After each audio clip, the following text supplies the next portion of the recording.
Hello दोस्तों, मैं अक्षय आप सबका स्वागत करता हूं आप सबके अपने YouTube चैनल लर्निंग ग्रुप पर। तो जैसे कि आप सबको पता है कि हम आपके लिए इंटरेस्टिंग टॉपिक लेके आते हैं जो आपको एग्जाम में मार्क्स बढ़ाने का काम बड़ा ही आसानी से करते हैं। वैसे ही आज हम एक बहुत ही अच्छे टॉपिक के साथ आपके सामने आ चुके हैं जिसका नाम है व्यापारिक बैंक के काम क्या है। व्यापारिक बैंक का अर्थ, परिभाषा और उसके कार्यों के बारे में आज हम क्या करने वाले हैं, बहुत सारी बातें करने वाले हैं। वीडियो लंबा बनेगा पर 16 मार्क देख के जाएगा, ठीक है।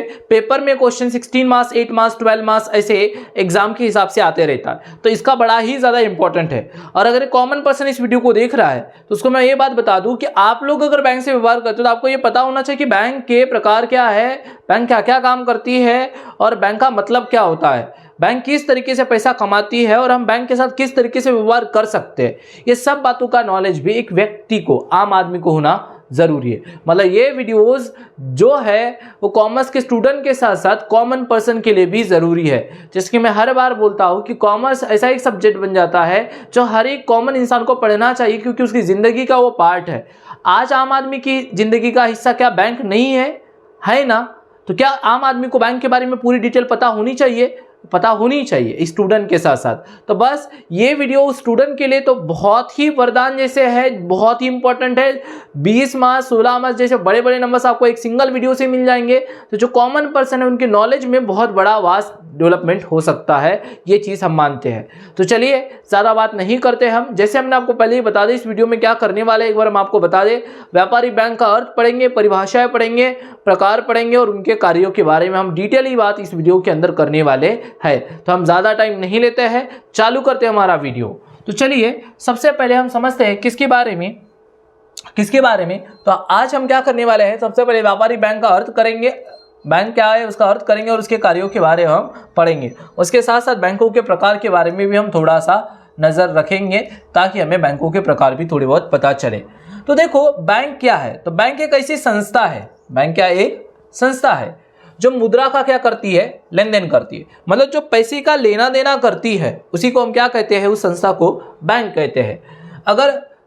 अगर लोगों के पास जो रुपया होता है उनको जमा के रूप में स्वीकार करती है और उन्हीं लोगों को जरूरत होने पर या जरूरतमंद लोगों को ऋण के रूप में क्या करती है, प्रदान कर आर्थिक मदद करती है। तो उसी हम क्या कहते हैं, अपनी वाणिज्यिक बैंक कहते हैं, व्यवसायिक बैंक कहते हैं या व्यापारिक बैंक कहते हैं या इंग्लिश में कॉमर्शियल बैंक के नाम से कहा जाता है। मतलब बैंक एक संस्था है, ये जो काम करती है तो ऐसा काम करती है कि इसके दोनों साइड, इसके चारों ओर समझो लोग हैं। ये जो मिस्टर राम है इनके पास ज़्यादा का पैसा था, तो इन्होंने बैंक में डाल दिए 10 लाख रुपए। कितना रुपए डाल दिया इन्होंने, 10 लाख रुपए डाल दिए। और यही 10 लाख बैंक क्या करती है, ये जैसे ये रामू हो गया, ये हमारे शामू हो गया, और इन दोनों लोगों को इसको 1 लाख का लोन दे देंगी, इसको 5 लाख का लोन दे देंगी। तो ऐसे एज अ लोन के रूप में क्या करती है, पेमेंट करती है। मतलब बैंक एक तरीके से पहले जमा को स्वीकार करती है और उन्हीं जमाओं में से लोगों को ऋण के रूप में क्या देती है, पैसा देती है। तो वही बात यहाँ लिखी है कि बैंक एक संस्था है भैया जो क्या करती है, मुद्रा का लेन देन करती है और लोगों से जमाएं स्वीकार करती है और जरूरत होने पर वो जमाएं वापस करती है। अगर राम ने बोला कि मुझे पैसा वापस चाहिए, 5 लाख रुपए निकालना है, तो बैंक से कितने रुपए निकाल सकता है, 5 लाख रुपए निकाल सकता है। मतलब वापस भी करती है और जरूरतमंद लोगों को उधार भी देती है, ऋण के रूप में उधार भी देती है। तो ऐसे बैंकों को, इस वाले बैंक को क्या कहा जाएगा, वाणिज्यिक बैंक कहा जा सकता है, व्यवसायिक बैंक कहा जाता है या व्यापारिक बैंक भी कहा जाता है। तो अगर हम बात करें तो बैंक से आशय क्या हो गया, ऐसी संस्था जो धन का क्या करती है, लेन देन करती है। धन का मतलब पैसे का जो लेन देन करती है उसे क्या कहा जाता है, बैंक कहा जाता है। लेकिन अगर आज के इस मॉडर्न युग की बात करते हैं, आधुनिक जमाने की बात करते हैं, तो बैंक को और भी काम करने पड़ते हैं। अब बैंक के काम बढ़ गए हैं। अब बैंक को ऐसा नहीं बोला जाता है कि जो धन का लेन देन, पैसे का लेन देन करे वही बैंक है। आज वो बैंक नहीं रहा, आज बैंक के काम भी क्या हो चुके हैं, बढ़ चुके हैं। तो बैंक को और हम अच्छे से समझने के लिए कुछ परिभाषाओं को देखते हैं। किसको देखते हैं, कुछ परिभाषाओं को देखते हैं, कुछ डेफिनेशन को देखते हैं, जिससे कि हमें बैंक के बारे में और भी ज़्यादा इंपॉर्टेंस चीज़ें पता चल पाए कि बैंक होता क्या है। तो फिर भी अगर आपसे कोई पूछता है बैंक यानी क्या होता है, तो आप आराम से बता सकते हो बैंक का मतलब क्या होता है। तो बैंक ऐसी एक संस्था है जो क्या करती है, सामान्य जनता से पैसा लेती है, जमा के रूप में पैसा लेती है, डिपॉजिट के रूप में पैसा लेती है और वही पैसा ज़रूरतमंद लोगों को ऋण के रूप में लोगों को देती है। ये चीज़ हम ऐसा बोल सकते हैं। और इसकी अच्छी सी परिभाषा अगर हमें जान लेते हैं तो हमें इसका मतलब और भी अच्छे से पता चल जाएगा। इसलिए हमने आपके लिए लाए हैं 3 परिभाषाएं। तो पहली परिभाषा है हमारी विंडले और सिराज के अनुसार। इनका क्या कहना है, तो बैंक उस व्यक्ति को, फर्म को या कंपनी को कहा जा सकता है। ये क्या बोलते हैं, जो सिराज है वो क्या कहते हैं कि बैंक जो है उस व्यक्ति को, फर्म को या कंपनी को कहा जा सकता है जिसके पास एक व्यावसायिक स्थान है, जिसके पास क्या है, एक व्यावसायिक स्थान है जहां पर मुद्रा के संग्रह या जमा के आधार पर क्या किया जाता है, कार्य किया जाता है। जैसे जमा का ड्राफ्ट, चेक, ऑर्डर द्वारा क्या किया जाता है, भुगतान किया जाता है, या फिर स्टॉक बॉन्ड या बुलियन मतलब होता है गोल्ड और सिल्वर जो होते हैं बहुत अच्छे क्वालिटी के, उनको क्या बोला जाता है बैंकिंग लैंग्वेज में बुलियन कहा जाता है। ये याद रखना आप। विपत्रों पर मुद्रा क्या दी जाती है, उधार दी जाती है। ऐसा किसने बोला है, सिराज ने। तो इनका क्या बोलना है, तो ये बोल रहे हैं कि बैंक आप किसी को भी कह सकते हो, व्यक्ति को, फर्म को, कंपनी को, किसी को भी कह सकते हो, पर उसका क्या होना चाहिए कि व्यावसायिक स्थान होना चाहिए जहां मुद्रा का संग्रहण किया जाना चाहिए, जमा स्वीकार करने चाहिए। और जैसे कि कोई जमा ड्राफ्ट लेके आया, चेक लेके आया, कोई ऑर्डर लेके आया तो उसको भुगतान किया जाना चाहिए। और जो स्टॉक होते हैं या गोल्ड होता है या कोई विपत्र होता है, उसके आधार पर उसको पैसा क्या दिया जाना चाहिए, उधार दिया जाना चाहिए। मतलब इतनी बातें अगर कोई कर रहा है तो उसको क्या माना जाएगा, बोलते हैं बैंक माना जाएगा। मतलब जो प्रोफेसर सिराज है उन्होंने एक बात के ऊपर ही ध्यान दिए है, इन्होंने बैंक का काम जो करती है उसी को बैंक कहा जाता है। एक परिभाषा मैंने पढ़ा था कि बैंक वह चीज है जो बैंकों का कार्य करती है, तो जो ये काम कर रही है उसी को क्या कहा जाता है, बैंक कहा जाता है। तो वही चीज यहाँ पर आप देखो, जैसे किनले के अनुसार जो है मैं प्रोफेसर किनले, इन्होंने क्या कहा है, तो बैंक एक ऐसी संस्था है, बैंक क्या है, एक ऐसी संस्था होती है जो ऋणों की सुरक्षा को ध्यान में रखते हुए जरूरतमंद को उधार देती है। जरूरतमंद को क्या देती है, उधार देती है। और उनकी आवश्यकता होती है, जिनको उसकी आवश्यकता होती है, और जिनके पास अतिरिक्त मुद्रा होती है उसकी जमा स्वीकार करती है। प्रोफेसर किनले ने कहा क्या कि बैंक एक संस्था है, बैंक एक क्या है, संस्था है जो लोगों को उधार देती है, और जिन लोगों के पास अतिरिक्त पैसा होता है उसे जमा के रूप में अपने पास क्या करती है, स्वीकार करती है। और जो हमारा बैंकिंग अधिनियम है, हमारा बैंकिंग एक्ट है, भारतीय बैंकिंग एक्ट 1949 के हिसाब से इन्होंने कहा है कि बैंक से तात्पर्य ऋण देने अथवा विनियोग हेतु जनता से निष्पक्ष यानी धन जमा करना होता है, जो मांग करने पर लौटाया जा सकता है। ठीक है, इन्होंने बोले कि बैंक से तात्पर्य है ऋण देने वाली संस्था और जनता से जो जमा स्वीकार करती है और जो मांग करने पर लौटा भी देती है, कि अगर जिसने मंगाया उसको वापस भी कर देती है। साथ ही चेक, ड्राफ्ट, आदेश आज्ञा द्वारा निकाला जा सकता है, यानी चेक, ड्राफ्ट और आदेश द्वारा पैसा क्या किया जाता है, निकाला जाता है, उसको क्या कहा जाता है, बैंक कहा जाता है। तो ये जो एक्ट है हमारा 1949, ये याद रखना, हमारा banking act, Indian banking regulation act जो है हमारा वो है 1949। ये बोलता है कि बैंक वह है जो ऋण देने का काम करती है और जनता से जमाए क्या करती है, स्वीकार करती है और उनके मांगने पर लौटाती है। लौटाने के साथ साथ वो चेक, ड्राफ्ट आदेश या कोई आज्ञा पत्र द्वारा वो पैसा क्या कर सकते हैं, निकाल सकते हैं, तो उसे क्या कहा जाता है, बैंक कहा जाता है। तो ये 3 परिभाषाएं हैं। तो इन 3 परिभाषाओं में से बेटा आप कोई भी 2 परिभाषा को आराम से अपने पेपर में लिख सकते हो। तो ऊपर जो मैंने बताया वो आपको हमने व्यापारिक बैंक का अर्थ बताया और अभी हमने आपको व्यापारिक बैंक की क्या बताए, परिभाषाएं बताए। तो अभी हम आगे बढ़ते हैं और हम व्यापारिक बैंकों के थोड़े प्रकारों के बारे में भी बात कर लेते हैं। किसके बारे में बात कर लेते हैं, व्यापारिक बैंकों के प्रकारों के बारे में भी बात कर लेते हैं। तो आप इनमें से कोई जो परिभाषा जो आपको अच्छी लगती है, जो आपको लर्न होती है, आप उसका क्या कर सकते हो, यूज कर सकते हो। बाकी चीजें तो हमने आपको क्या कर दिए है, समझा के दी ही है। तो हम इसको आगे लेके चलते हैं और हम आपको समझाते हैं कि जो हमारी व्यापारिक बैंक होते हैं इनके प्रकार क्या होते हैं। तो इनके जो प्रकार होते हैं, व्यापारिक बैंकों का वर्गीकरण जो होता है उनमें 2 प्रकार पाए जाते हैं। एक होती है आपकी अनुसूचित बैंक और एक होती है गैर अनुसूचित बैंक। तो उनमें से पहला जो है वो है आपका कौन सा, अनुसूचित बैंक। उसको समझते।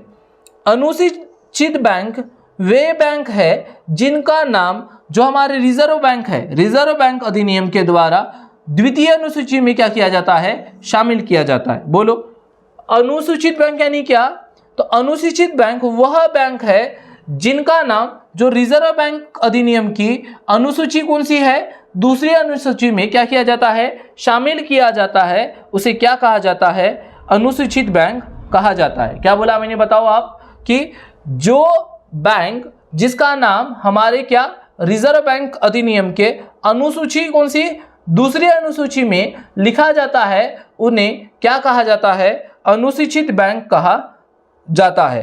तो ये चीज मैंने आपको अभी बता दिया हूं। अब इसके अंदर क्या होता है, इसकी कुछ शर्तें होती है, इसकी क्या होती है, कुछ शर्तें होती है। वो शर्तों को आपको समझना पड़ेगा कि रिजर्व बैंक की जो द्वितीय सूची होती है उसमें अगर उस सारणी में अगर बैंकों को रखा जाता है तो उसको निम्नलिखित शर्तों को क्या करना पड़ता है, पूरा करना पड़ता है। ठीक है, तभी वो बैंक अनुसूचित बैंक कहलाती है। तो उसको 4 कंडीशन पूरी करनी पड़ेंगी, 4 बातों को सुनना पड़ता है। क्या है पहली बात, तो जिस बैंक को अनुसूचित बैंक बनना है उसके अधिकृत या रिजर्व कोष मिलाकर कम से कम उस बैंक के पास कितने रुपए होने चाहिए, 5 लाख रुपए या उससे अधिक पैसे होने चाहिए, अगर उसको अनुसूचित बैंक बनना है। ये जो कंडीशन हम पढ़ रहे हैं वो बैंक को अनुसूचित बैंक बनाने की है। किसकी है, अनुसूचित बैंक बनाने की। अगर ये चीजें हैं तो क्या बन सकती है, अनुसूचित बैंक बन सकती है। फिर इन बैंकों को जो बैंक बनना चाहते हैं उनकी मांग और समय देयता का 15% भाग रिजर्व बैंक के पास क्या होने चाहिए, होना चाहिए। मतलब जिनका इनके पास जितना मांग और समय देता है उसका कितना परसेंट भाग, 15% भाग किसके पास होना चाहिए, रिजर्व बैंक के पास होना चाहिए। फिर इन्हीं बैंक को प्रति सप्ताह अपनी स्थिति का विवरण किसको भेजना पड़ेगा, अनिवार्य होगा रिजर्व बैंक को। किसको भेजना पड़ेगा, रिजर्व बैंक को। मतलब हर हफ्ते में इनको अपनी बैंक का जो भी विवरण है, जो भी इनकी स्थिति है बैंक की एक हफ्ते की, उसको किसको भेजना जरूरी होता है, रिजर्व बैंक को भेजना जरूरी होता है। और संबंधित बैंक को किसी भी ऐसे कार्य में संलग्न नहीं हो सकता जिसमें जनता के हित में ना हो, और ऐसे बैंक ऐसा कोई भी काम नहीं करेंगे जो जमाकर्ता के हित में ना हो। तो उन्हीं बैंकों को हमारे भारतीय रिजर्व बैंक की अनुसूची किस में रखा जाता है, दूसरे में रखा जाता है, जिन्हें हम क्या कहते हैं, अनुसूचित बैंक कहते हैं। अगर ये चीजें होती है, फिर अब इन बैंकों को रिजर्व बैंक अपने तरफ से कुछ सुविधाएं देती है। क्या देती है, ऋण की सुविधा देती है, बिलों के पुनर्भुनाने की सुविधा देती है। अब बिलों को पुनर्भुनाना मतलब क्या होता है ये मैं बाद में बताऊंगा आपको इसी वीडियो में, ठीक है, तो थोड़ा बस याद रखिए। सस्ती धन हस्तांतरण की सुविधा देती है, मतलब बैंक अगर आप चाहते हैं ये बैंक कहीं पैसा ट्रांसफर करना चाहते हैं तो इनसे जो शुल्क लिया जाता है बैंकों से वो कम लिया जाता है। समाशोधन गृह की सुविधा देती है, मतलब जो सेटलमेंट वगैरह होते हैं, जो अगर सेटलमेंट करने होते हैं तो ये सेटलमेंट करने वगैरह का काम भी आरबीआई इन बैंकों को दे देती है। तो ये कुछ फायदे कौन देती है, अनुसूचित बैंकों को रिजर्व बैंक अलग से देती है, क्योंकि वो कौन सी बैंक होती है, अनुसूचित बैंक होती है। तो याद रखना, अनुसूचित बैंकों के लिए पहले तो उस बैंक के पास 5 लाख रुपए होने चाहिए। उन्होंने अपनी मांग और समय देयता का कितना परसेंट भाग, 15% भाग रिजर्व बैंक के पास रखना चाहिए। और दूसरी बात क्या, तो प्रति सप्ताह इन्होंने अपना पैसा, अपना विवरण किसके पास भेजना चाहिए, रिजर्व बैंकों के पास भेजना चाहिए। और संबंधित बैंक को जमाकर्ताओं के हित के खिलाफ कोई भी काम नहीं करना चाहिए। सुविधा क्या देती है इनको, तो इनको ऋणों के भुगतान की, बिलों के भुनाने की, सस्ती धन हस्तांतरण की और समाशोधन गृह के सेटलमेंट वगैरह करने के लिए भी सुविधा देते हैं। फिर अनुसूचित बैंक क्या होती है, तो सिंपल बात है, ऐसी बैंक जो भारतीय रिजर्व बैंक की दूसरी अनुसूची के अंदर नहीं आती। जो दूसरी अनुसूची के अंदर आती है वो हमारी कौन सी बैंक, अनुसूचित बैंक। और जो इसको शामिल नहीं किया जाता वो कौन सी बैंक, गैर अनुसूचित बैंक। तो ये चीज आ गई। तो इसके अंदर क्या होता है कि इनकी जो पूंजी होती है, ठीक है, इन बैंकों की जो पूंजी होती है वो अधिकृत रिजर्व होता है, वो क्या होता है, 5 लाख रुपए से क्या होता है, कम होता है। इसलिए इनको क्या कहा जाता है, गैर अनुसूचित बैंक भी कहा जाता है। तो इन बैंकों को अपनी जमाओं को एक निश्चित प्रतिशत रिजर्व बैंक के पास रखना होता है। फिर भी इन बैंकों को एक निश्चित परसेंट किसके पास रखना पड़ता है, रिजर्व बैंक के पास रखना पड़ता है।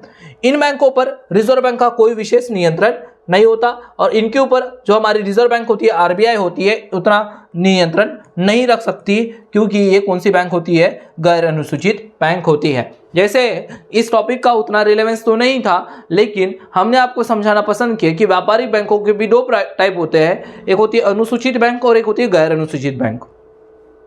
तो जो अनुसूचित बैंक होती है उनका रिजर्व बैंक का पूरा कंट्रोल होता है उन बैंक के ऊपर, और अनुसूचित बैंकों पर रिजर्व बैंक का उतना कंट्रोल नहीं होता। तो ये बात आप याद रखेंगे थोड़ी सी। अब हम मेन मुद्दे की तरफ आते हैं। तो हमारा मेन मुद्दा क्या है, व्यापारिक बैंकों के कार्य। हमारा मेन मुद्दा क्या है, व्यापारिक बैंकों के कार्य क्या है। तो चलिए इसको हम हटा देते हैं। तब तक आप मुझे एक बात बताइए, बैंकों के कितने प्रकार होते हैं। तो व्यापारिक बैंकों के दो प्रकार होते हैं। कौन से बैंक होते हैं बताओ जल्दी से मुझे। तो एक होते हैं कौन से आपके अनुसूचित बैंक, और एक क्या होते हैं आपके दूसरा क्या होता है, गैर अनुसूचित बैंक। तो जो आरबीआई जो होता है रिजर्व बैंक इंडिया की, उसकी सूची नंबर किस में आते हैं, किस में आते हैं सूची नंबर, जल्दी बताओ। जो सूची नंबर किस में आते हैं, दूसरे में आते हैं। उन्हें क्या कहा जाता है, तो उन्हें कहा जाता है हमारा कौन सा बैंक, अनुसूचित बैंक। और जो नहीं आते उन्हें क्या कहा जाता है, गैर अनुसूचित बैंक। तो चलिए अभी हम बात करते हैं किसके बारे में, बैंकों के कार्यों के बारे में, जो बहुत इंपॉर्टेंट है। ये बहुत इंपॉर्टेंट है, पेपर में आने वाला क्वेश्चन है ये, ठीक है। तो 16 मार्क के लिए आएगा, ये भूलना मत आप। तो इसमें क्या होता है, बैंक के काम है जमाओं को स्वीकार करना, ऋण प्रदान करना, अभिकर्ता संबंधी कार्य, विदेशी मुद्रा का क्रय विक्रय करना, आंतरिक विदेशी व्यापार का अर्थ प्रबंध करना, साख का निर्माण करना और अन्य कार्य करना। ये बैंकों के क्या है, कार्य है। तो इन्हीं कार्य को हम डिटेयली समझने वाले हैं। इन्हीं कार्य को हम क्या समझने वाले हैं, डिटेल्स के साथ। इनका पूरा डिटेल एक्सप्लेनेशन हम आपको देने वाले हैं। तो बैंकों के कितने कार्य पढ़ेंगे हम, 7 कार्य पढ़ेंगे। तो हम ज़्यादा टाइम नहीं लेते और हम सीधा सीधा कार्य नंबर 1 से ही क्या करते हैं, चालू करते हैं। जो हमारा पहला कार्य है, क्या है हमारा पहला कार्य, जमाओं को स्वीकार करना। तो आप सबको पता है कि बैंक का जो सबसे पहला काम होता है वो यही होता है कि जितनी भी जमाएं बैंक के पास आती है, जितनी भी जमाएं किसके पास आती है, जमाएं आती है, उस जमाओं को क्या करना, स्वीकार करना। व्यापारिक बैंकों का मुख्य कार्य होता है जनता की बचत को जमा के रूप में क्या करना, स्वीकार करना। मतलब जो पैसा लोगों के पास बचा हुआ होता है, क्या बोला मैंने, जल्दी से बताओ।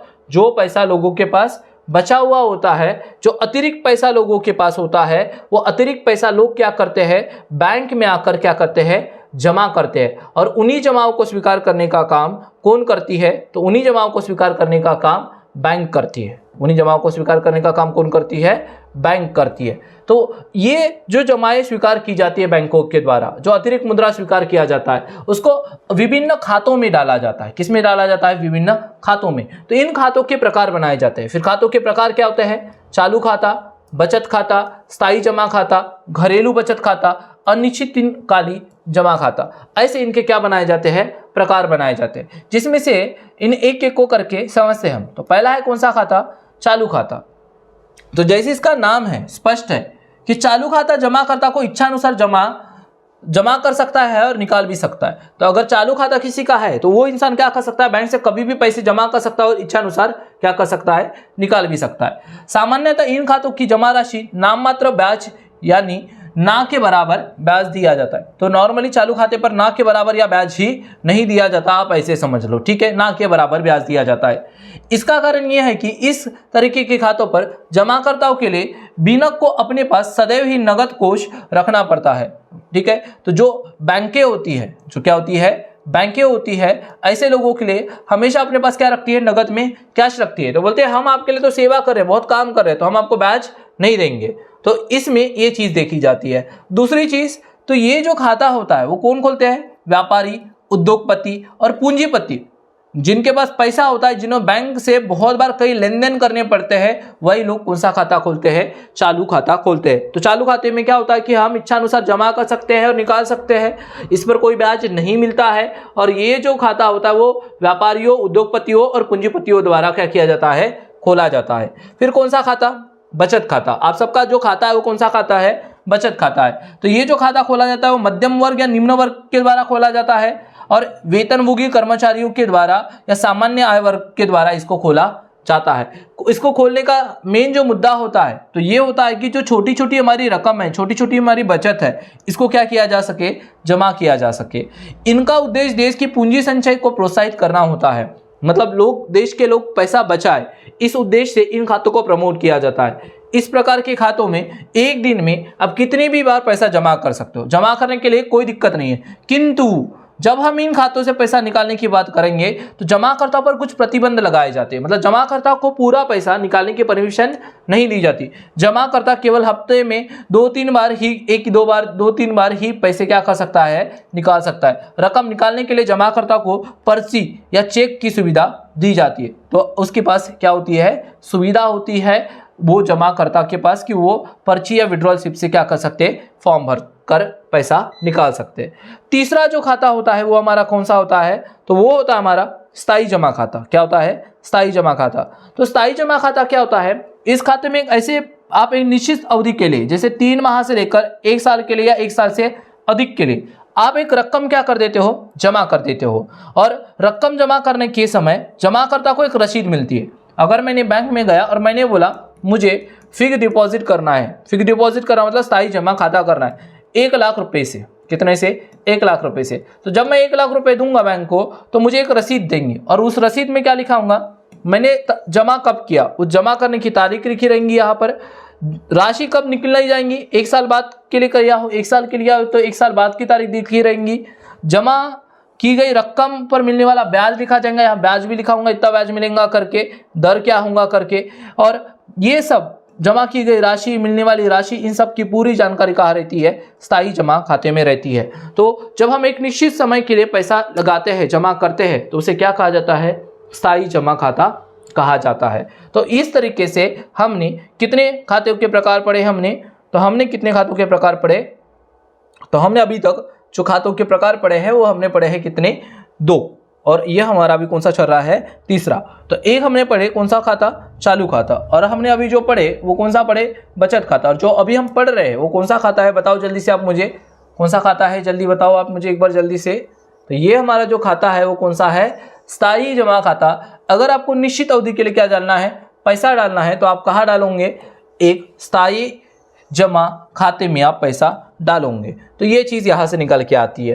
तो इसमें क्या होता है, एक और चीज़ कि यहाँ पर जो ब्याज मिलता है आपको वो सर्वाधिक होता है, मतलब इस खाते में जमा पर अलग अलग समयावधि के में ब्याज की दर में अलग अलग होती है। अगर आप समयावधि अलग है, अगर आप 1 साल की जगह 10 साल के लिए पैसा डालते हो तो आपको मिलने वाली ब्याज की दर क्या होंगी, ज़्यादा होंगी। लेकिन इसकी खास बात यह है कि इन खातों पर जो ब्याज मिलता है वो दूसरे खातों की तुलना में क्या होता है, अधिक होता है, मतलब एफडी के ऊपर ही सबसे ज़्यादा ब्याज दिया जाता है। इसका कारण ये होता है कि बैंकों को इसका भुगतान एक अवधि पता है कि उनको कि इतने समय के बाद ही करना है, तो बैंक को अधिक नकदी या तरल कोषों की आवश्यकता नहीं होती। क्योंकि अगर किसी इंसान ने बोला है कि वो 1 साल तक वो अपनी पैसा जमा करके रखेगा तो उसे 1 साल तक वो आने वाला नहीं है बैंक में, मतलब बैंकों को ये पता है कि उसको पैसा देने की जरूरत हमें अभी तो नहीं है। तो बैंक क्या करती है, उस पैसे का स्थायी निवेश कर लेती है, दीर्घकालीन निवेश करती है और उस विनियोग पर अधिक लाभ प्राप्त करती है। इसलिए इन पर जो ब्याज भी दिया जाता है वो क्या दिया जाता है, अधिक दिया जाता है। और जब वो लेने वाला नहीं है तो बैंक को अपने पास अधिक कैश रखने की जरूरत नहीं पड़ती। एक होता है घरेलू बचत खाता। ये बहुत सारे लोगों के सुनने में नहीं आया होगा, क्योंकि इस प्रकार के खाते का उद्देश्य जो होता है वो दैनिक बचत करना और बैंक में जमा करने की आदत को बढ़ावा देना होता है। तो इसके अंतर्गत क्या होता है वो समझिए आप। तो इस खाते में बैंक द्वारा जमाकर्ता को ताला लगा हुआ एक गुडलक या तिजोरी दी जाती है। जो भी एक व्यक्ति है, जैसे ये शाम व्यक्ति है, इसको एक बैंक क्या देंगी, गुडलक या तिजोरी देंगी, जिसमें जमाकर्ता अपनी छोटी छोटी रकम समय समय पर क्या करता है, डालता है। इस गुडलक दे दिया मान के चलो, और इस गुडलक में और जमाकर्ता ने पैसा डाल दिया, और जब ये गुडलक भर जाता है तो जमाकर्ता उस गुडलक को, तिजोरी को बैंक में आकर क्या कर देता है, खाते में जमा करवा देता है, अपने बैंक खाते में। तो गुडलक भर गया, गुडलक में 1000 रुपये जमा हो गए, तो ये बैंक में क्या कर देगा, जमा कर देगा गुडलक भरने पर। और बैंक इस धनराशि पर मिलने वाले ब्याज भी क्या होते हैं, बहुत कम होते हैं। अब इस पर बैंक ज़्यादा ब्याज भी नहीं देती। रीज़न ये होता है क्योंकि बैंक चाहती है कि लोग बस क्या करें, अपनी बचत को बढ़ाए और थोड़ा बहुत पैसा कमाए, इसलिए इसके ऊपर वो क्या देती है, बैंक ब्याज भी देती है। लेकिन इस ब्याज की दर क्या होती है, कम होती है, क्योंकि ये जो राशि जो जमा की जाती है घरेलू बचत खाते में और बहुत क्या होती है, कम होती है। तो हमने कितने खातों के प्रकार देखे बताइए आप हमें जल्दी से। तो हमने टोटल मिला के अभी तक खातों के जो प्रकार देखे हैं वो देखे हमने कितने, 4। कितने खातों के प्रकार देखे हमने, 4। पहला कौन सा देखे हमने बताइए अब। एक हमने सीखे चालू खाता, जो व्यापारियों द्वारा खोला जाता है। किसके द्वारा खोला जाता है, व्यापारियों द्वारा। मतलब कोई भी इंसान कितनी भी बार अगर आपको पैसा निकालना है तो आप पैसा निकाल सकते हो, वहां पर कोई मनाही नहीं होती है, आप आराम से पैसा क्या कर सकते हो, निकाल सकते हो। दूसरी चीज जो हमने देखे है बचत खाता। तो बचत खाता जो होता है वो एक मध्यम वर्ग या कम आय वाले वर्ग या फिर वेतनभोगी कर्मचारी लोग जो खोलते हैं वो कौन सा खाता होता है, आपका बचत खाता होता है। ठीक है। दूसरी चीज हमने देखी कि अगर आपको एक निश्चित समय के लिए पैसा अगर जमा करना है तो आपका कौन सा खाता खोलना पड़ेगा, स्थायी जमा खाता खोलना पड़ेगा। और आपको एक और खाता जो खोलना पड़ता है वो कौन सा खोलना पड़ता है आपको, जो हमने अभी पढ़े, घरेलू बचत खाता। जो छोटी छोटी बचत को प्रोत्साहन देने के लिए बैंक ने एक जो नई सुविधा लाई है वो कौन सा है, आपका घरेलू बचत खाता। और एक जो होता है वो जो खाता होता है 5वां, वो आता है अनिश्चितकालीन जमा खाता। अनिश्चितकालीन जमा खाता। तो इस खाते में क्या होता है, जमाकर्ता द्वारा अनिश्चित काल के लिए राशि क्या की जाती है, जमा की जाती है। विशेष परिस्थिति में ही जमा राशि निकाली जा सकती है। अगर कोई विशेष परिस्थिति है तो ही पैसा निकाला जाएगा, नहीं तो पैसा निकाला नहीं जाएगा। बैंक इस प्रकार के खातों पर केवल ब्याज का भुगतान करना पड़ता है। और बैंक क्या करती है, अगर इन खातों पर बस ब्याज का भुगतान करती है, ओरिजिनल वाली राशि नहीं देती। अर्थात जमाकर्ता को इस खाते से केवल क्या मिलता है, ब्याज निकाल सकता है। इस खाते पर जमा रकम ब्याज की दर क्या होती है, ऊंची होती है, क्योंकि बैंक इन खातों पर जमा राशि का प्रयोग अधिकतम लाभ कमाने के लिए निश्चित रूप से कर सकता है। हालांकि इस प्रकार के खातों का चलन भारत में नहीं है, पर ऐसे खाते जो है भारत में नहीं है। ये खाते भारत में लोकप्रिय नहीं है, और क्योंकि इनका यूज लोग ज़्यादा नहीं करते, क्योंकि लोगों को ये लगता है कि हमारा पैसा हमें जितना जल्दी मिले उतना अच्छा है। लोग बैंक में भी अपना पैसा सेफ नहीं समझते आज के डेट में, तो इस तरीके के खाते वहाँ पर देखने को आपको नहीं मिलते। लेकिन यहाँ क्या होता है कि अगर आपने एक बार पैसा डाल दी हो तो उसका आपको पैसा मिलता है, पर ब्याज का पैसा मिलता है। और कोई विशेष परिस्थिति आ गई, आपको बहुत इमरजेंसी है, तो कुछ केसेस में ही आपको ये पैसा आपका वापस निकल जाता है, अदरवाइज आप इसके ऊपर पैसा वापस नहीं निकाल सकते हो। ये चीज़ होती है यहाँ पर। फिर बैंक का जो दूसरा काम होता है वो क्या होता है, हमारा ऋण प्रदान करना। क्या होता है, ऋण प्रदान करना। इसको हम अभी समझते हैं आगे। जमा स्वीकार करने के बाद जो बैंक का जो इंपॉर्टेंट काम होता है दूसरा, वो कौन सा होता है, ऋण प्रदान करना। क्या करना, ऋण प्रदान करना। बैंक जितनी भी चीज़ें जमा स्वीकार करती है तो उनको लोगों को ऋण के रूप में क्या देती है, उधार देती है। जैसे वहाँ लिखा ही है, व्यापारिक बैंक का दूसरा मुख्य जो होता है या महत्वपूर्ण कार्य जो होता है ऋण या उधार देना। बैंक जितनी भी राशि जमा के रूप में क्या करती है, प्राप्त करते हैं, उनका एक निश्चित भाग अपने पास नगद में रखते हैं। ठीक है। जैसे अगर बैंक को 10 लाख रुपए की जमा मिली है तो इसका कुछ भाग मान के चलो 2 लाख रुपए अपने पास क्या करेंगी, जमा के रूप में, नगद के रूप में रखती है। और जो शेष राशि है, जैसे शेष राशि कितनी हो गई, 8 लाख रुपए, वो शेष राशि जरूरतमंद लोग, व्यापारी, औद्योगिक संस्थाओं को ऋण के रूप में क्या करती है, देती है। किंतु इन ऋण को देने से पहले बैंक एक काम करती है, उन व्यक्तियों संस्थाओं की साख संबंधी पूर्ण जानकारी लेती है। अब ये साख क्या है, तो साख का मतलब होता है क्रेडिट से, कि कोई व्यक्ति जो है या संस्था जो है जिसको हम लोन दे रहे हैं, क्या वो लोन हमारा चुका पाएगा या नहीं चुका पाएगा, इसकी पूरी जानकारी बैंक पहले ही निकाल लेती है और उसी के बाद ही क्या करती है, उनको लोन देती है, ताकि कोई गलत नीति बैंक के लिए नुकसानदायक साबित ना हो। मतलब अगर कोई व्यक्ति बैंक से उधार लेके भाग जाएगा तो बैंक का बड़ा नुकसान हो जाता है, और भारत देश में ऐसा हुआ है इसके पहले भी। तो ये बात आपको पता है कि बैंक साख चेक करने के बाद भी बहुत बार बैंक के साथ फ्रॉड हुए हैं, तो ये जाने दीजिए। इसलिए भारत में बैंक से प्रायः उपयुक्त प्रतिभूतियों के आधार पर ही ऋण प्रदान करते हैं। मतलब इसलिए क्या होता है कि अभी जो बैंक है बोलते हैं कि आप कोई चीज़ गिरवी रखो और बाद में हमसे क्या ले लो, लोन ले लो, कि अगर आपने लोन का पेमेंट नहीं किए तो हमें उतना बड़ा नुकसान नहीं होगा, हम आपकी प्रॉपर्टी को बेच के उतना पैसा क्या कर लेंगे, निकाल लेंगे। तो इस तरीके से तो बैंक क्या करती है, बैंक का दूसरा जो काम होता है वो क्या होता है, ऋण प्रदान करना। तो ये जो ऋण मिलता है जमा के रूप में, बैंक क्या करते हैं, कुछ पैसा अपने पास रखती है और वो कुछ पैसा क्या करती है, लोगों को उधार के तौर पर दे देती है। हम आगे की बात करते हैं, तो अगर हमारे पास जो आगे लिखा है, ये ऋण जो हम प्रदान करते हैं, ये ऋण जो होता है वो हम अलग अलग तरीके से देते हैं। किस तरीके से देते हैं, अलग अलग तरीके से देते हैं। ठीक है। तो ये अलग अलग तरीके क्या होते हैं उसको मैं आपको एक बार समझा देता हूँ आगे, कि ऋण प्रदान करने के तरीके क्या क्या है। तो जस्ट लाइक इसको हम थोड़ा ऊपर ले लेते हैं, ताकि हम आपको अच्छे से समझा पाए। तो यहाँ पर जो है वो हमारा क्या है, ऋण संबंधी चीज़ें कि ऋण भुगतान की चीज़ें क्या है। तो ऋण भुगतान में हम इन दो तरीकों का यूज़ करते हैं। तो इनमें पहला तरीका क्या है, साख, नगद साख। नगद साख का मतलब क्या होता है, तो व्यापारियों को ऋण देने की आवश्यकता ज़्यादातर होती है। मतलब हम व्यापारी लोगों को जो पैसा उधार देते हैं उसे क्या कहा जाता है, नगद साख, कैश क्रेडिट कहा जाता है। तो इन्हें वर्ष भर के लिए क्या दिया जाता है, ऋण की जरूरत होती है व्यापारी लोगों को। इसलिए क्या किया जाता है, इनसे वर्ष के प्रारंभ में ही क्या की जाती है, ऋण की राशि, अधिकतम राशि बैंकों के द्वारा समझौता कर लेते हैं और बैंक की स्वीकृत राशि को ऋण देने वाले के नाम पर एक खाता खोलकर क्या करवा देती है, जमा करा देती है। और आवश्यकता अनुसार ऋण की राशि बैंक से नगद निकालते रहते हैं और निकाले गए ऋण पर क्या देना पड़ता है, इनको ब्याज देना पड़ता है। और ऋण वाले समय समय पर इस खाते से रकम निकालते रहते हैं और वर्ष के अंत में ऋणी को केवल उसी राशि पर ब्याज देना पड़ता है जितनी राशि उसने वास्तव में क्या किया है, निकाला है। अब बोलने का मतलब यह है कि बैंक क्या करेंगी, जैसे बैंक है ये और इसके पास कोई एक राम नाम का व्यवसायी आया और व्यापारी आया और ये व्यापारी बोलता है कि मुझे पैसे की बहुत ज़रूरत पड़ती है, तो आप एक काम करो, आप मेरे को ऋण के रूप में एक खाता खोल दो। तो बैंक बोलते हैं ऋण चाहिए, तो ये बोलते हैं बैंक वाले इसका एक खाता खोल देते हैं। एक खाता खोल दिया इन्होंने और लिमिट बोल दिए कि भैया आप पूरे साल में कितना रुपए निकालोगे, 10 लाख रुपए निकालोगे। ये प्रारंभ में ही बैंक क्या कर देती है, वर्ष के प्रारंभ में ही एक अधिकतम राशि कितना निकाल सकते हैं, 1 लाख रुपए निकाल सकते हैं, ऐसा समझौता कर देती है। तो ये जो राम भाई साहब है व्यापारी, ये क्या करेंगे, समय समय पर इनको जब भी पैसे की जरूरत पड़ेगी वो नगद पैसा क्या करेंगे, बैंक से निकालते जाएंगे उस खाते से 10 लाख रुपए में से। और जब भी ये पैसा निकालेंगे तो उनको वो पैसा मिलता जाएगा और वो कम कम होते जाएगा।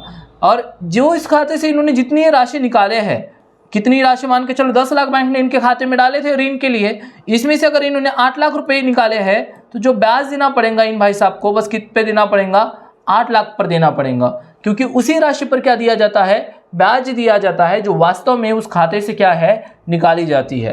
तो इस तरीके से जो सुविधा बैंक द्वारा दी जाती है उसे क्या नाम दिया जाता है, नगद साख नाम दिया जाता है। ये जो सुविधा होती है वो किसको मिलती है, नॉर्मली व्यापारी लोगों को मिलती है। वही बात याद रखिए, उद्योगपति, व्यापारी या पूंजीपति बैंक के पास अंश, प्रतिभूतियां या व्यापारिक माल धरोहर के रूप में, मतलब गिरवी रखकर, ठीक है, गिरवी रखकर ऋण जितनी राशि चुका सकती है वो बैंक उतने मूल्य का माल निकालकर ऋणी को क्या कर देता है, दे देता है। अगर कोई ऋण नहीं चुका पाता तो उस समय में वो क्या कर सकता है, बैंक उतने मूल्य की राशि, उतना मूल्य की माल वगैरह उस ऋणी को क्या कर देता है, दे देता है। एक्चुअली ऐसा समझिए इसको, आप क्या बोला है इसने, गिरवी रखता है, मतलब अगर कोई ऋण नहीं चुका पाया तो उसकी वो प्रॉपर्टी बैंक क्या कर लेती है, जब्त कर लेती है। फिर है अधिविकर्ष, जो ऋण देने का जो दूसरा तरीका है वो क्या है, अधिविकर्ष है। तो ये जो होता है ये सुविधा है एक तरीके की जो चालू खातों पर दी जाती है। जो हमने चालू जमा करता देखे थे ना, जो व्यापारी लोग थे, ये उन्हीं को दी जाने वाली चीज़ है। मतलब यहाँ पर क्या होता है, अगर आपके खाते में 10 लाख रुपए जमा है, कितने रुपए जमा है, 10 लाख रुपए जमा है, फिर भी आप 11 लाख रुपए निकाल सकते हो। सर बोलोगे सर 10 लाख रुपए जमा है तो 11 लाख रुपए कैसे निकाल सकते हैं, तो ये बैंक की सुविधा है। तो बैंक क्या बोलती है, एक सुविधा अधिविकर्ष की सुविधा दे देती है कि आप अगर आपके खाते में लिमिट लगा देंगे कि अगर आपके खाते में 10 लाख रुपए, फिर भी आप कितने रुपए निकाल सकते हो, 15 लाख रुपए निकाल सकते हो। ऐसे लिमिट लगा के दे देते हैं बैंक वाले, तो उसे क्या कहा जाता है, अधिविकर्ष कहा जाता है। देखिए समझिए, राशि निकालने की प्रक्रिया को अधिविकर्ष कहा जाता है। जमा राशि से अधिक राशि, जितनी राशि जमा है उससे अगर अधिक राशि आप निकालते हो तो उस प्रक्रिया को क्या कहा जाता है, अधिविकर्ष कहा जाता है। और जो बैंक अधिविकर्ष क्या है, अगर इसके बारे में हमें जानना है तो ये सुविधा है एक तरीके की जो विश्वसनीय ग्राहकों को यानी चालू खाता धारकों को नॉर्मली दी जाती है। और दरअसल बैंक क्या करती है, अधिविकर्ष की जो सीमा होती है वो तय कर लेती है पहले ही, और फिर क्या करता है, ऋण की सुविधा का संपूर्ण वर्ष प्राप्त नहीं करके केवल थोड़े समय के लिए क्या करना चाहता है, प्राप्त करना चाहता है, तो अधिविकर्ष का क्या ले सकता है, सहारा।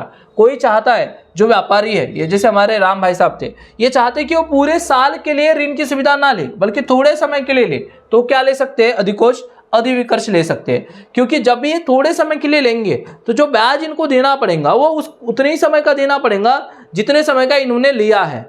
ठीक है, जैसे कि अगर मैंने 3 सालों के लिए लिया हो पैसा तो मुझे 3 सालों का 3 महीने के लिए लिया हो तो मुझे 3 महीने का ही ब्याज देना पड़ेगा, पूरे साल भर का ब्याज देने की जरूरत नहीं पड़ेगी। लेकिन नगद कोष में पूरे साल के लिए देना पड़ता है, तो ये थोड़ा सा डिफरेंस इसमें देखा जाता है। तो आगे बढ़ते हैं हम और हम आपको और समझाते हैं किसके बारे में, तो कि ऋण के बारे में, कि ऋण क्या होता है। और ये आप जानते हो ऋण के बारे में कि जो बैंक होती है व्यापारी लोगों के साथ साथ कुछ अन्य व्यक्तियों को भी क्या देती है, ऋण देती है, जो सामान्य लोग होते हैं। ठीक है, उसी ऋण के बारे में हम बात कर लेते हैं। तो ऋण में एक आता है, इसके अंतर्गत एक बार ऋण को पूरी राशि बैंक द्वारा दी जाती है। मतलब अगर कोई ऋण लेने आया है, कोई लोन निकालने आया है, कोई एक व्यक्ति है श्याम नाम का समझो आप, और बैंक के पास आया है, तो बैंक इसको एक ही बार में, जैसे 10 लाख रुपए का इसको ऋण चाहिए तो इसको 10 लाख रुपए का लोन दे देंगी बैंक, और पूरी राशि पर क्या लगाया जाएगा, ब्याज लगाया जाएगा। ठीक है, तो ये ऋण देने के तरीके हुए, पहला नगद साख हुआ हमारा ऋण देने का पहला तरीका। दूसरा जो हमारा ऋण देने का तरीका हुआ वो क्या हुआ, अधिविकर्ष हुआ। और तीसरा जो ऋण देने का तरीका है हमारा वो क्या है, ऋण है। ठीक है, और सब तरीकों में थोड़ा थोड़ा फर्क होता है, दिया सब में पैसा ही जाता है लेकिन उनका फर्क होता है। तो ये अधिविकर्ष और नगद कोष की तरह नहीं होता, इसमें जितनी राशि निकाली जाती है उतने पर ब्याज देना पड़ता है। जैसे यहाँ पर नगद से इसमें क्या, साख में क्या हुआ था, जितना पैसा आपने यूज किया उतने पर ब्याज देना पड़ा। अधिविकर्ष में जितने समय तक आपने यूज किया उतना पैसा देना पड़ा, ब्याज देना पड़ा उस पर ऋण के केस में ऐसा नहीं होता, जितना आपने निकाले हो उतने राशि पर पूरे साल का ही आपको क्या देना पड़ेगा, ब्याज देना पड़ता है। बल्कि यह बात वही लिखी है, ऋण जितनी राशि स्वीकृत की गई है उस राशि पर ब्याज लिया जाता है, चाहे उस राशि का आपने उपयोग किया हो या नहीं किया हो।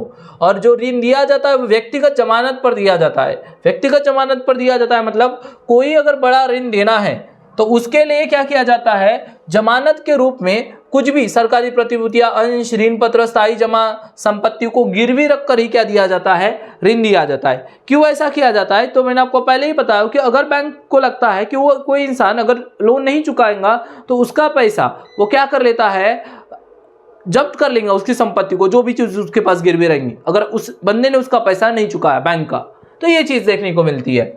फिर है, मैंने आपको बताया था कि व्यापारिक बिलों की कटौती यानी क्या होता है, मैं आपको समझाऊंगा करके। तो आप ऐसे समझिए, यहां पर जैसे देखिए 2 व्यापारी हैं, एक है राम और एक है श्याम। कितने व्यापारी है, 2 व्यापारी, एक है कौन, राम और श्याम। तो ये राम और श्याम एक व्यापारी है और राम ने एक सामान खरीदा था, किससे, राम ने 10,000 का सामान खरीदा है, किससे, श्याम से, और इसको इसने बिल लिख के दिया एक, और बिल में बोला है कि बिल में कि मैं 3 महीने बाद तुम्हें 10,000 रुपये दूंगा। ऐसा किसने बोला है, राम ने बोला है, किसको, श्याम को। और श्याम को पैसे की ज़रूरत आ पड़ी है, श्याम को पैसा अभी चाहिए, श्याम के पास पैसा नहीं है ऐसा समझो। तो श्याम क्या करेंगे, ये जो बिल था, ये कागज़ का टुकड़ा जो ये था, विपत्र जो था, वो लेकर किसके पास जा सकता है, बैंक के पास जा सकता है। तो बैंक क्या करेंगे ऐसे केस में, तो ये जो कागज था, ये बिल था, विनिमय विपत्र जिसे कहा जाता है, ये विपत्र बैंक अपने पास रख लेंगे, बैंक अपने पास रख लेंगे, और 10,000 के बदले में इसको अपना थोड़ा सा कमीशन काट कर, अपहार काट कर क्या कर देंगे, जैसे इन्होंने 200 रुपये का अपहार काट दिया, मान के 200 रुपये का अपहार काट दिया मान के चलो, और ये इनको कितना वापस देंगी, 9,800। तो ये पैसा किसको दे देंगी, शाम को वापस देंगी 9,800, और 200 का अपना एक कमीशन बना लेंगे बैंक। और जब 3 महीने पूरे हो जाएंगे, ये जो काम हुआ है शाम ने जो किया है वो 3 महीने के पहले किया है, और 3 महीने जैसे ही पूरे हो जाएंगे तो ये बैंक क्या करेंगी, राम के पास जाके इस बिल के लिए 10,000 रुपये क्या कर लेंगी, खुद कलेक्ट कर लेंगी। तो इसी चीज़ को क्या कहा जाता है, व्यापारिक बिलों की क्या करना, कटौती करना। देखो ये लिखा है यहाँ पर, आधुनिक समय में विनिमय पत्र को भुनाकर बैंक से ऋण प्राप्त करने की पद्धति अधिक लोकप्रिय होने लगी, ये ज्यादा यूज होता है। इसके अंतर्गत क्या होता है, तो व्यापारिक जो बिल होता है, ये व्यापारिक बिल है, वाहक को मुद्रा की तुरंत आवश्यकता होती है तो वो बैंक जाकर भुना सकता है। जैसे शाम को जरूरत थी तो बैंक जाके क्या किया, उसने भुना दिया। इसके अंतर्गत व्यापारिक बिल की किसी अच्छी विश्वसनीय पार्टी द्वारा स्वीकृत हो तो बैंक फौरन स्वीकार करती है, और राशि का नगद भुगतान करती है। मतलब जो पार्टी है, जो भुगतान करने वाला है वो विश्वसनीय होना चाहिए बोलता है। जैसे राम जो है ये विश्वसनीय होना चाहिए, मतलब उसका क्रेडिट स्कोर जो होता है वो अच्छा होना चाहिए, उसकी लोन चुकाने की कैपेसिटी होनी चाहिए, तो उस खाते पर जमा कर देता है। हालांकि बैंक इस राशि को अपना कमीशन वसूल करता है। जैसे वसूल कर दिया इसने, इन्होंने कमीशन, राशि तो जमा कर दिया शाम की, इसमें कितना राशि जमा कर दिया 9,800, और 200 रुपये का क्या काट लिया, कमीशन काट लिया। और जब बिल के परिपक्व हो जाए, परिपक्व कब होगा बिल, 3 महीने बाद। परिपक्व होने का मतलब है कि बिल का पैसा कब मिलेगा, तो 3 महीने बाद। और जब ये बिल परिपक्व हो जाता है तो बिल स्वीकार करने वाले व्यक्ति से, बिल स्वीकार किसने किया था, राम ने जो बिल स्वीकार किया था, उससे पूर्ण भुगतान क्या कर लेगा, ये प्राप्त करेगा। मतलब ये जो 10,000 रुपये है वो पूरा काम कर लेता है। कौन कर लेता है, बैंक। तो ये भी काम, व्यापारिक बिलों को कटौती करने का काम भी कौन करता है, बैंक करता है। आई होप आपको इतनी बात समझ में आ गई होंगी। फिर है अभिकर्ता के रूप में कार्य।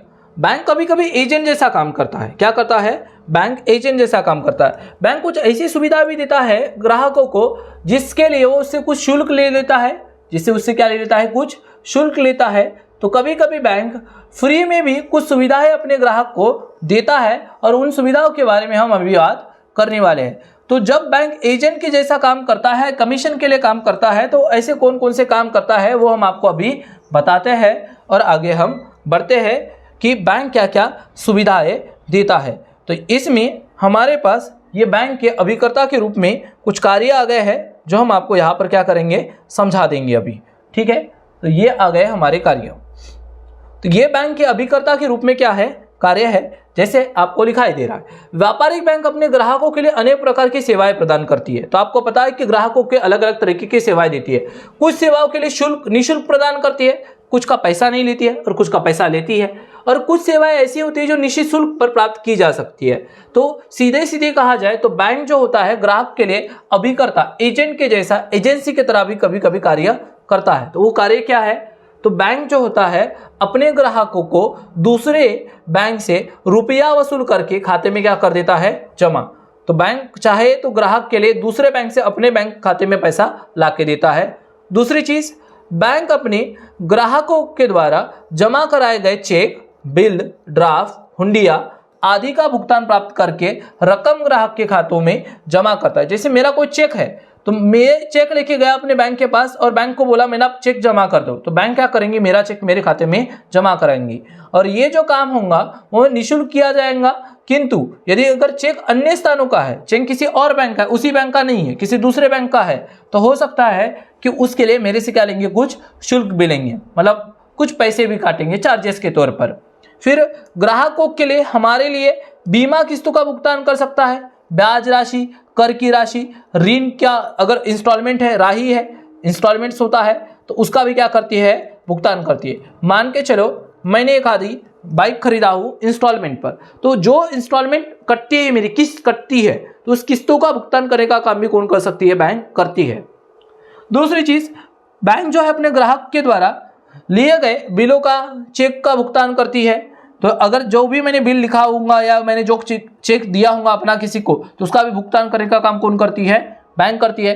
कभी कभी वे अपने ग्राहकों के लिए बिल स्वीकार तिथि का उसका भुगतान कर लेते हैं, किंतु कभी कभी ग्राहकों के आदेश पर वह स्वयं के लिए स्वीकार किए हुए बिलों का भुगतान भी कर देते हैं। इसके लिए ग्राहक उसे कुछ शुल्क दिया जाता है। मतलब क्या होता है इसमें, जैसे मैंने बैंक को बोला कि आप मेरा ये बिल भर दो, तो बैंक क्या कर देंगे, मेरा बिल भर देंगे। तो कभी कभी क्या होता है, बैंक में एक मोड आता है कि आप ऑटो पेमेंट कर देना, कि अगर कोई भी टैक्स होता है, कोई भी इंस्टॉलमेंट होता है, मैं बैंक वालों को बोल दूंगा कि आप अपने आप ही क्या कर देना, पेमेंट कर देना। तो बैंक भी ऐसा भी कर सकती है, लेकिन बदले में वो आपसे क्या लेंगी, थोड़ा बहुत शुल्क लेंगी। ये चीज़ यहाँ लिखी गई है। और फिर क्या होता है, तो जो ग्राहकों के लिए बैंक ड्राफ्ट हुआ, साख प्रमाण पत्र हुआ, वो धन एक स्थान से दूसरे स्थान पर भेजने के व्यवस्था कराता है।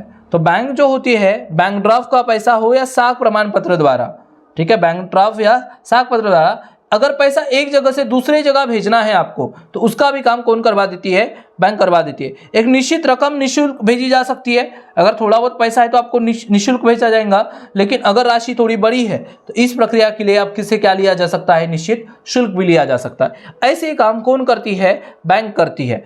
ये बैंक किसके रूप में काम कर रही है, तो बैंक का ये काम नहीं है, बैंक का मेन काम ये नहीं है, लेकिन बैंक एज ए एजेंट जैसा काम कर रही है अपने ग्राहकों के लिए। तो वही चीज़ यहाँ लिखी गई है। फिर बैंक और भी काम करती है। क्या करती है बैंक और भी काम ऐसे ही?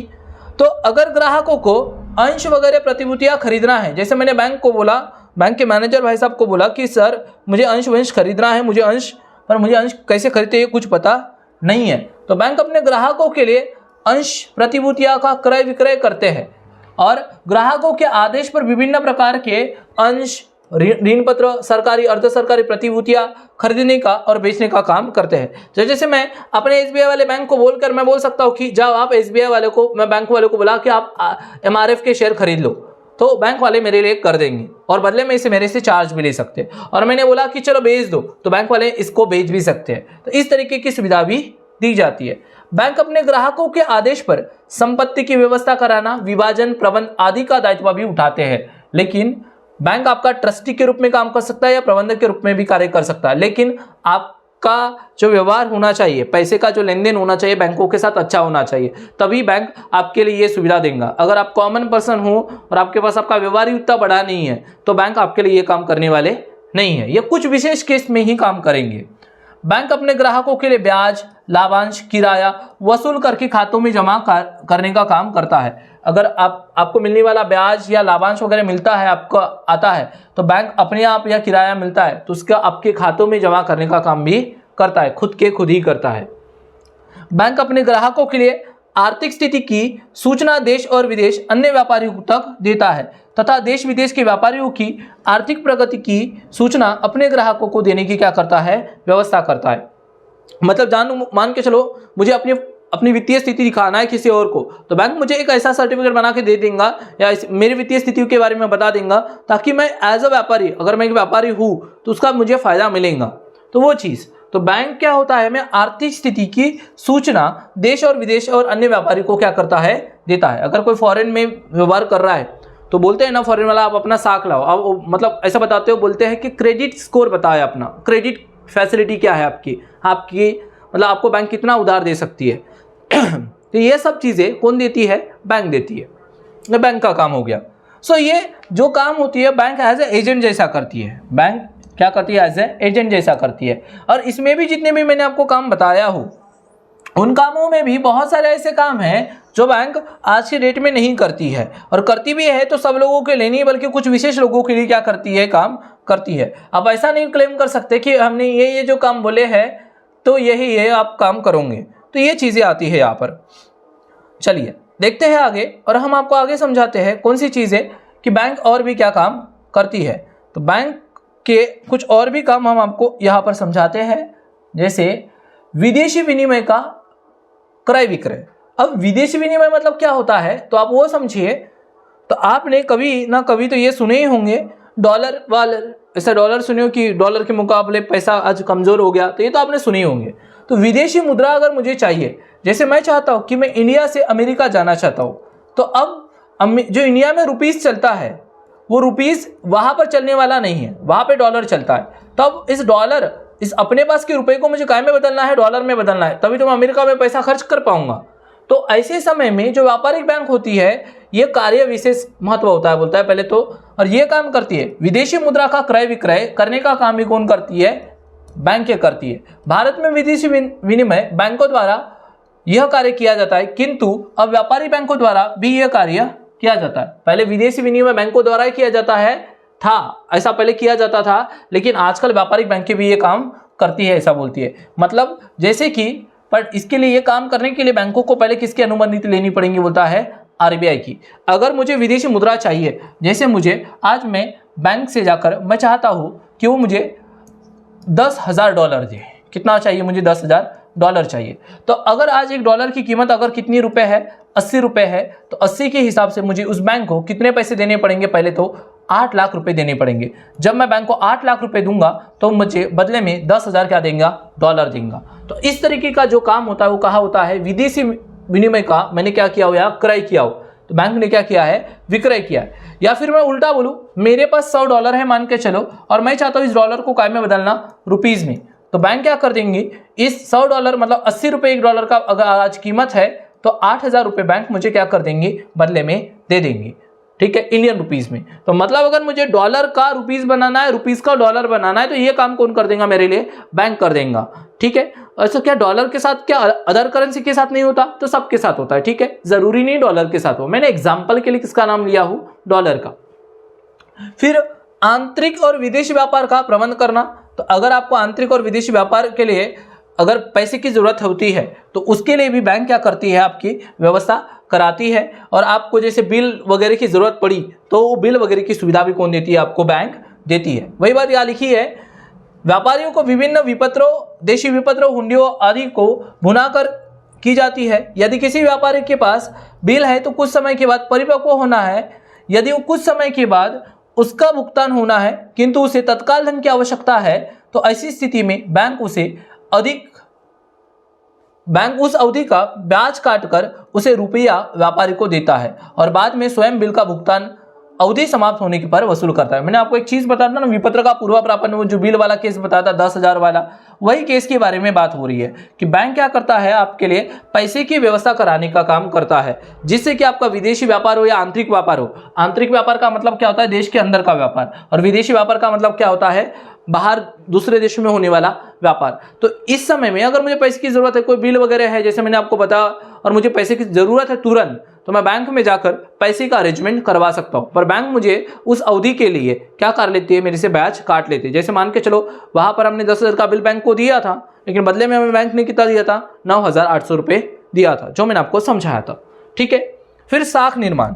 मेन काम है बैंक का कौन सा? साख निर्माण। तो बैंक साख निर्माण का भी काम करती है।